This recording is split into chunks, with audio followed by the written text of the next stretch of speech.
How much money does a podcast with 300,000 downloads actually make? Well, now more like 400,000 downloads actually. Wow, it grows quickly. I'll tell you exactly how much by the end of this. But I also want to share the greatest lessons that I learned from building up a podcast and really monetizing it. Hopefully, this can all be helpful to you on your journey. First of all, for context, just in case you don't know me that well, my name's Raphael Eliasson. I started in the self-improvement space and helping people improve their habits and their overall life. And nowadays, I mostly focus on helping entrepreneurs build their business to multiple 6 and even 7 figures. And so that is the space that my podcast is positioned in. But this will work for pretty much every niche. The 3 main stages that I'll be covering today are optimization, growth, and monetization. When you really nail it in these 3 areas, your podcast earning potential really becomes limitless. So, first things first, podcast SEO. That's stage 1, really optimizing so that you can win. I assume that you have a business or a niche that you can talk about, but among 1.5 million other podcasts, how will people actually find yours? Well, podcast SEO is one of the major answers to this question. And think of every platform like having its own search engine. Spotify, Apple, etc. They all have their own engine to find podcasts. Kind of like Google or YouTube, but they're just a little bit more simple. There's really only 3 things that you can optimize for here. And the first one is the name of the actual podcast itself.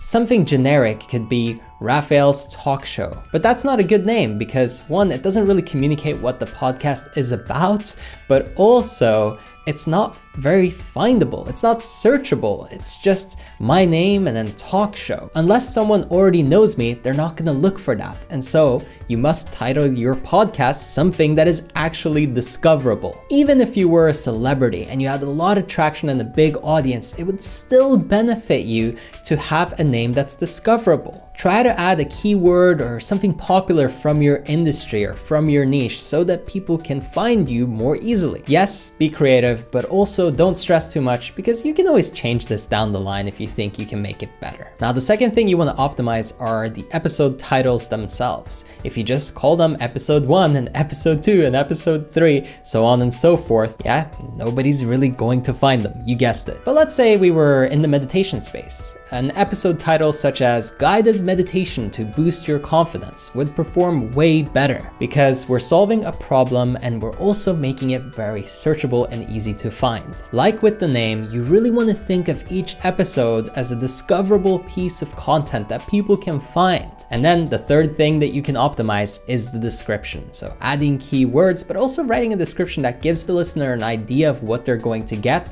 helps get them to actually want to listen. Just give them a short and neat summary of what the episode is actually about. I'm still going to be answering the question of how much money a podcast with 300,000 downloads actually makes later on, but before we do that, you might be wondering, well, how do you even get those stats? How do you get so many downloads? Is it really just optimization and SEO? No, it's not just that. And so you might say, well, how'd you get those numbers, Raphael? The answer is collaborations and interviews. And you could also run ads if you're feeling ballsy. But essentially, you need to get in front of the audience that you want to attract. And there are other people out there who already have that audience. And you might be saying, well, why on earth would they want to bring me on their podcast and interview me if I don't have as big of an audience as them? And the answer is so simple. They need good content, and if you can provide it, of course, you make for a good guest. You still have to show some level of credibility or value, so anything that you can use to really position yourself better is always helpful here. Plus, make sure that you're actually posting on your own podcast. Just being active and regularly releasing episodes shows that you are serious and committed to what it is that you're doing. And of course, that goes for any platform that you really want to grow. When searching for podcasts to be featured on, also look for people who are more in your range. Someone with 2,000 to 5,000 followers on their Instagram account is a lot more approachable than somebody with 1 million. Simply make a list of the people that you want to collaborate with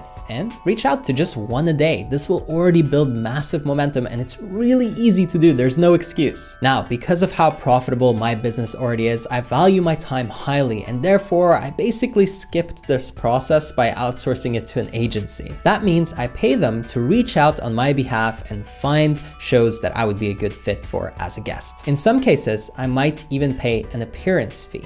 That means that the host charges me to have me as a guest on the podcast, but usually in those cases, they have a huge audience and the upside and the return on investment for me ends up being massive. A good example of this is John Lee Dumas with Entrepreneurs on Fire. I paid an appearance fee to be on his podcast. Even then, I had to be chosen among many applicants, but being on his show had a huge ROI for me in my business, so it was a great fit. If you're in the business owner mindset, then you know that spending money to make money is the easiest way to save a whole lot of time. But otherwise, free is good enough to start. Remember that. There's also a bunch of great websites nowadays that you can use to search for other podcasts that are similar to yours or hosts that would happily have you on as a guest. Simply look for podcast networking or find podcast collaborations. Now that we've done all the audience building, we're ready for stage 3, which is monetizing with offers, kind of like I'm about to do here right now. You see, the sponsor for this episode is me.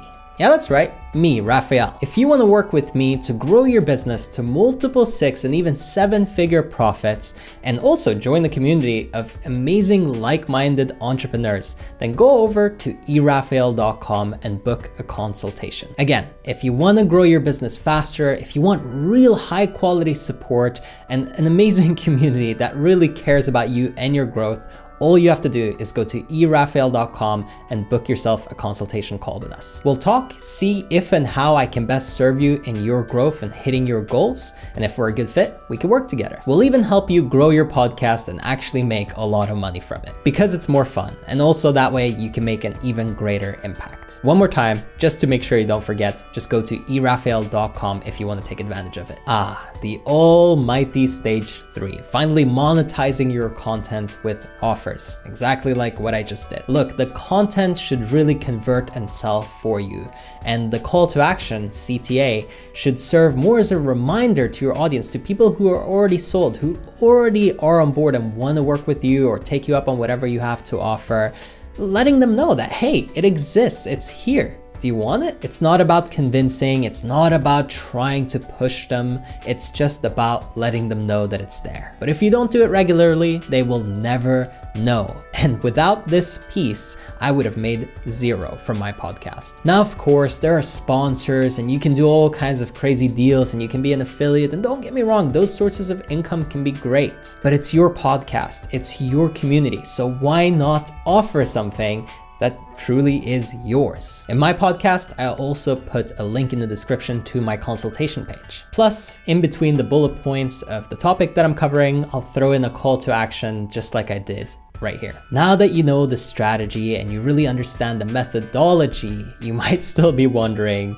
how much does a podcast with 300,000 downloads make? And the answer is that it's a multiple 6-figure business in and of itself. For every 500 to 1,000 listeners, I'm pretty much guaranteed to get at least one really good potential client reaching out to me. And most of the people who end up reaching out to me end up working with me. So it's wildly profitable. And what's really crazy is that I really only spend about 10 to 20 minutes doing it every week. It's very, very low effort and extremely high reward. So hopefully you learned something from this. Hopefully it served you and it was helpful to you. I hope you have an amazing rest of your day. Catch you on the next one. Oh, and I almost forgot. Happy podcasting, everyone. Enjoy.